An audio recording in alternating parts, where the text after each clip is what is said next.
कोटि कोटि नमोस्तु नमोस्तु नमोस्तु। हे गुरुदेव, मेरे मन में एक जिज्ञासा है, उस जिज्ञासा का समाधान कीजिए। हे गुरुदेव,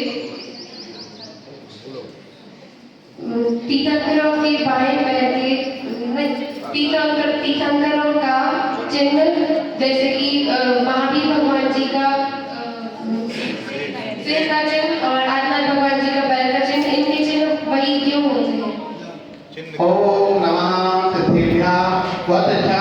24 तीर्थंकर होते हैं, तो तीर्थंकर के चिन्ह क्या होते हैं? क्योंकि कई बार हम लोगों को आने जिज्ञासा आ जाती है कि तीर्थंकर का भी पूर्व भाव में वो थे, इसलिए उनका वो चिन्ह बन जाता है, वो तीर्थंकर रथे बन जाते। जैसे भगवान महावीर स्वामी के बारे में आता कि उन्होंने एक बार महावीर भगवान के समय दर्शन प्राप्त किया था, देवों ने आकर तो उनको संबोधन किया था, महावीर का चिन्ह बना। भगवान महावीर प्रकार से आदिनाथ भी कभी बैल रहे होंगे, इसलिए उनका चिन्ह बैल हो गया।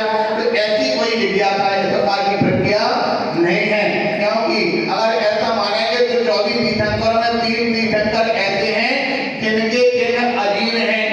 तो पार्श्वनाथ का स्वास्तिक, अस्तिपचात मल्लिनाथ का कलश, और पश्चात एक और है कौन से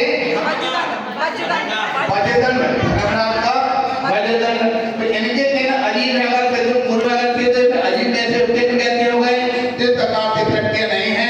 आप सभी साथ के बाद और ध्यान रखें, जब भगवान की जयकार लगाते 1008 नाम से लगा देना। 1008 क्यों लगाते? क्योंकि भगवान के 1008 विशेष गुण माने गए। उनमें भगवान के शरीर में 900 व्यंजन होते हैं।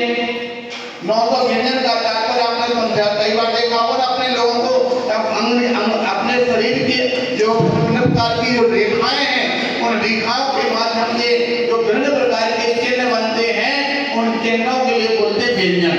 ठीक है। और 108 प्रकार के उनके विशेष गुण होते हैं। 108 प्रकार के विशेष गुण और 900 व्यंजन, इस प्रकार से कितने हो गए? 1008 बोलते हैं। तो 1008 गुणों में जो अपने शरीर के विभिन्न अंगों में ऐसे चिन्ह उभर करके आते हैं। सामान्य तौर से तो शरीर दिखता, लेकिन उनकी छोटी छोटी बारीक बारीक रेखाएं ऐसी बनी रहती हैं, उनसे अनेक प्रकार के चिन्ह, कहीं स्वस्तिक बन जाता, कहीं कलश बन जाता, कहीं कुछ और ऐसे अच्छे चिन्ह बन जाते, शेर बन जाता, कहीं हाथी बनता, कहीं बैल बनता। ऐसे जो चिन्ह शरीर के बनते हैं, उन चिन्हों के आधार पर आप जानते हैं सौधर में तो कौन होता? अवधज्ञानी होता। तो भगवान के दाएं पैर के अंगूठे में जो चिन्ह उभर के आता, हाथी का चिन्ह उभर के आएगा, तो हाथी का चिन्ह।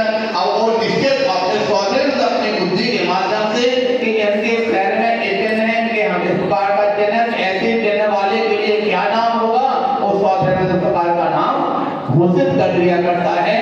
इस प्रकार से जो भगवान के जो अंगूठे में होने वाले चिन्ह के आधार पर उनके नाम निश्चित हो जाते हैं, और तीर्थंकर बन करके हम और आपके बीच में उनकी आराधना किया करते हैं। क्योंकि आप सबको पता है कि सौधर्म इंद्र भगवान के गर्भ में आने के 6 महीने पहले से उनकी सेवा में तत्पर हो जाता है, और जब तक उनका जीवन रहता, गर्भ में रहते तो वही जन्म होता, तो भी भाई उनका जीवन रहता। तो आहार चर्या भी सौधर्म इंद्र के द्वारा ही उनके अंगूठे में क्या बोलते अमृत भरा जाता है। पत्र आते हैं तो स्वर्ग से आते हैं। सारी प्रक्रिया भगवान की सौधर्म जो इंद्र सभा के द्वारा, इंद्रों के द्वारा होती है।